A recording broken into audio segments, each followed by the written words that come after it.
तो आपको गुस्सा करना अलाउड नहीं है। पॉसिबल? नो स्मोकिंग जोन जैसे बन गए हर जगह, वैसे नो एंगर जोन। इधर गुस्सा नहीं कर सकते, आया है तो बाहर जाओ, कर क्या, यहाँ नहीं कर सकते, यहाँ नहीं कर सकते। क्यों? स्मोकिंग के लिए क्यों अलग जगह बनाई, क्यों नहीं कर सकते सबके बीच? क्योंकि कर आप रहे हैं, नुकसान हमारा हो रहा है। इसी तरह गुस्सा कर आप रहे हैं, सारे वातावरण में और सब लोगों का नुकसान हो रहा है। तो आप जाइए, वहाँ वो कमरा है, उधर गुस्सा करिए, वापस आइए। कर सकते हैं हम ऐसा? नहीं कर सकते। क्यों? हाँ जी,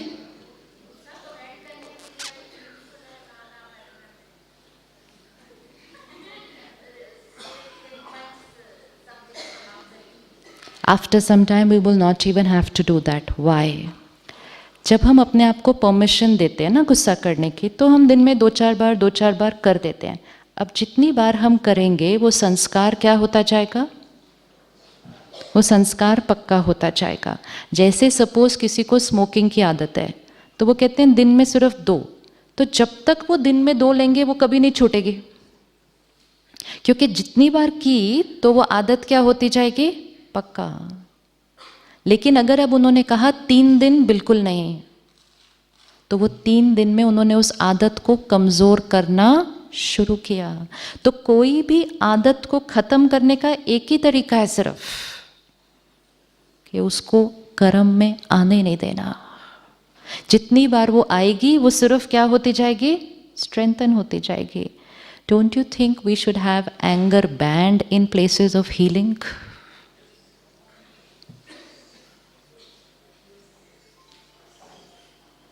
ना डॉक्टर सिस्टर को करे, ना सिस्टर्स एक दूसरे को करें, ना कोई जो सेवा कर रहे हैं, सफाई कर रहे हैं, कोई उनको करे, और ऑब्वियसली ना कोई इरिटेट होके पेशेंट से बात करे। तो पूरी एनर्जी नहीं चेंज हो जाएगी उस जगह की? हीलिंग दवाइयों से नहीं होती है, सारी हीलिंग एनर्जी से भी होती है। हम एक जगह पर एंटर करें, आप यहाँ आए, आपको एक सूदिंग इफेक्ट ऑलरेडी फील हो रहा है कि नहीं हो रहा है? हमें दूसरों को कंट्रोल करना ही नहीं है, हमें तो दूसरों को कंट्रोल करना ही नहीं है। हर जगह के कुछ डूज एंड डोंट्स होते हैं हर जगह के कुछ डूज। इस जगह पर ये अलाउड है, ये अलाउड नहीं है। जैसे सरकार ने नियम बनाया कि टीचर्स स्टूडेंट्स पर हाथ नहीं उठा सकते, पहले उठा देते थे, ऐसे ही थोड़ा सा रूलर मारा, किसी ने चौक मारा, किसी ने थोड़ा, फिर लॉ बन गया कि नॉट अलाउड। उस दिन के बाद बंद हो गया। तो हम लॉ सरकार क्यों बनाए? हम अपने लिए, खुद के लिए लॉ बनाएंगे ना, कि मेरे लिए और जो मेरा एनवायरनमेंट है वहाँ पे ये चीज़ कितनी हानिकारक है। हम एक दर्द का एनवायरनमेंट क्रिएट कर रहे हैं जहाँ हीलिंग होनी चाहिए। और फिर जब एक ने दूसरे को डांटा, दूसरे ने तीसरे को डांटा, तीसरे ने चौथे को डांटा, तो फिर 5वें ने तो पेशेंट से इरिटेट होकर बात कर ही लेनी है। दर्द में आया है सामने वाला, दर्द में आया है, वैसे ही कंफ्यूज्ड है, उसको कुछ नहीं पता उसको क्या हुआ है। अभी अभी या तो उसको रिपोर्ट मिली और उसको पता चला कि उसको कोई बहुत बड़ी बीमारी है। उसने किसी से 2 क्वेश्चन पूछे और उसने इरिटेट होकर उसको जवाब दे दिया। क्या कर्म बना रहे हैं हम बैठकर अपना? क्या बना रहे हैं? सिर्फ क्यों? क्योंकि हम उस वातावरण में हैं where that's in the vibration in the air. अपने लिए नियम बनाते हैं कि सुबह से शाम तक while I am here मुझे गुस्सा करना अलाउड नहीं है। वैसे भी हम अपनी चॉइस से गुस्सा करते हैं, हम सबको गुस्सा नहीं करते हैं। क्या आप सबको गुस्सा करते हैं? नहीं। आप किनको गुस्सा करते हैं? आप किनको गुस्सा करते हैं? जिनको अलाउड है। जिनको अलाउड नहीं है वहाँ चुप, इनके सामने कुछ नहीं बोलना, चाहे अंदर से बुरा लग रहा हो, लेकिन बाहर नहीं आएगा। बाहर नहीं आया तो भी आधा काम हो गया, संस्कार बच गया। फिर बाहर फिनिश करके धीरे धीरे फिर अंडरस्टैंडिंग के साथ, ज्ञान के साथ, आत्मा की पावर को बढ़कर वो अंदर भी खत्म हो जाएगा। क्या हम बाहर के लिए खत्म करने के लिए रेडी हैं पहले, फिर अंदर भी करेंगे। रेडी है? Can you make this a personal law for your life? And जब आप करना शुरू करेंगे ना, और आपको उससे लाइटनेस जो फील होगी, क्योंकि एनर्जी डिप्लीट नहीं होने वाली सारा दिन के अंदर, आपके साथ जो लोग काम कर रहे हैं वो भी कंफर्टेबल हैं. Do you know if somebody is in fear because of you, वो आपको कौन सी वाइब्रेशन भेज रहे हैं? If I am in fear because of you, क्योंकि आपने मुझे लास्ट वीक डांटा था, आज नहीं डांटा बिल्कुल भी, लेकिन आई एम इन फियर, वो मेरा संस्कार है, तो मेरी फियर की वाइब्रेशन किसकी वजह से है? आपकी वजह से है. वो एनर्जी जाएगी आपको. सो हमारे आसपास के लोग भी कैसे होने चाहिए? कंफर्टेबल. वो कब होंगे? जब हम कंफर्टेबल. एंड जब हम सब मिलकर कंफर्टेबल हीलिंग करने जाएंगे तो मिरेकल्स ही क्रिएट होंगे. उसके अलावा क्या हो सकता है? और तो बनाएं नियम अपने लिए, बनाएं नियम अपने लिए. वैसे भी एंजल्स को तो अलाउड ही नहीं है. तो जब ऐसे करके हम शाम को घर जाएंगे, सर्कल कैसा होगा? हमने एक छोटा सा एक्सपेरिमेंट किया था. हम एक छोटे से ग्रुप में थे, तो एक मशीन लाई गई ऐसे जिससे ऑरा टेस्टिंग होती है, ठीक है. और ऑडियंस में से एक डॉक्टर को बुलाया गया, आप आ जाओ यहाँ पे. उनकी ऑरा चेक की. उनकी ऑरा बहुत अच्छी थी. ऑरा 10 फीट थी, मतलब एनर्जी फील्ड बहुत पावरफुल है, 10 फीट तक उसका प्रभाव पड़ रहा है. तो उन्होंने कहा आपकी ऑरा बहुत अच्छी है. फिर उनको कहा गया आप आंख बंद करें और लास्ट जब आपने गुस्सा किया था उसको याद करें. गुस्सा करें नहीं, सिर्फ जब लास्ट आपने गुस्सा किया था उसको याद करें. तो उन्होंने आंख बंद की, उसको याद किया जब उन्होंने गुस्सा किया था. इट टुक 1 मिनट और लेस देन दैट. उसके बाद उनकी energy field check, it was in front of everybody, उनकी energy field had fallen up to 3 feet, collapsed in 1 minute. Energy इतनी जल्दी बढ़ती और घटती है.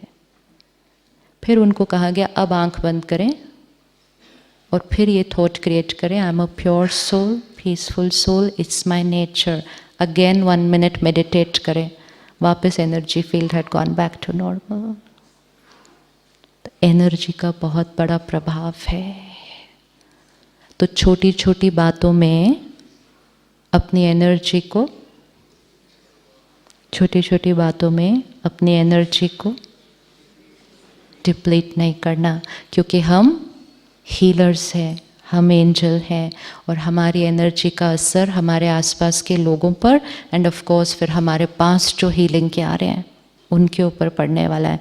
आई cannot afford to waste my energy like this. My energy is for a purpose of healing thousands of people. And जब हम उस intention से अपनी एनर्जी को बचाएंगे, सबसे पहले कौन बच जाएगा? हम खुद. हम काम करेंगे, काम करवाएंगे, डिसिप्लिन करेंगे, डिसिप्लिनरी एक्शन भी लेंगे, लेकिन हिले बिना.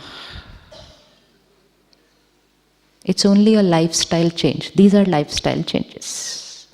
ये लाइफ है, ये लाइफ है, एनर्जी लाइफ है.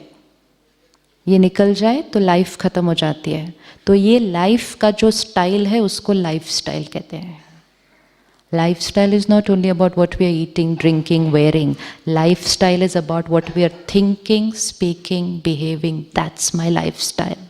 एंड अगर आज आप हम सबको बताते हैं कि majority of illnesses are lifestyle diseases, तो फिर उनको सिखाने से पहले तो अपनी लाइफस्टाइल को चेंज करना पड़ेगा. हर एक पेशेंट की प्रिस्क्रिप्शन पर लिखते हैं आपको ये करना है, ये करना है, ये करना है, ये दवा खानी है, ये एक्सरसाइज करनी है, ये, और नीचे लिखते हैं जब तक ये इलाज चल रहा है गुस्सा करना अलाउड नहीं है. Sign. Because it's part of healing. आप नेगेटिव एनर्जी क्रिएट कर रहे हैं और आप हीलिंग चाहते हैं बॉडी की. पूरी फैमिली को बता दें कि पुराना जीवन जीने का तरीका हीलिंग को ऑब्स्ट्रक्ट करता है. लेकिन बता कौन पाएगा? जो खुद लेते हैं वो दूसरों को, पेशेंट्स को कहते हैं रोज शाम को 1 इज ओके. जो खुद खाते हैं वो पेशेंट को कहते हैं कि इससे तो प्रोटीन मिलते हैं। इसी तरह जो खुद गुस्सा करते हैं वो पेशेंट को कहते हैं गुस्सा करना तो नेचुरल है। जो छोड़ देते हैं, जो उसका बेनिफिट देखते हैं, वो सबको कहते हैं ये कर लो, आधा इलाज तो आपका इसी में हो जाएगा। बैटरी चार्ज, यहाँ से बैटरी चार्ज होगी तब तो इस शरीर को कोई एनर्जी मिलेगी, तब तो ये शरीर ठीक होगा। दवा भी किसको लगेगी? शरीर के अंदर वो ताकत। यहाँ से आप दवा दे रहे हैं, प्रोसीजर कर रहे हैं, और यहाँ से मैं टेंशन, एंग्जाइटी, फियर सब कुछ क्रिएट कर रहे हो। आप कहेंगे इनको ठीक क्यों नहीं हो रहे, इतने दिन हो गए। Both have to be in harmony, and that's why it is science and spirituality, medication and meditation. And meditation lifestyle means Satyugi Sanskar.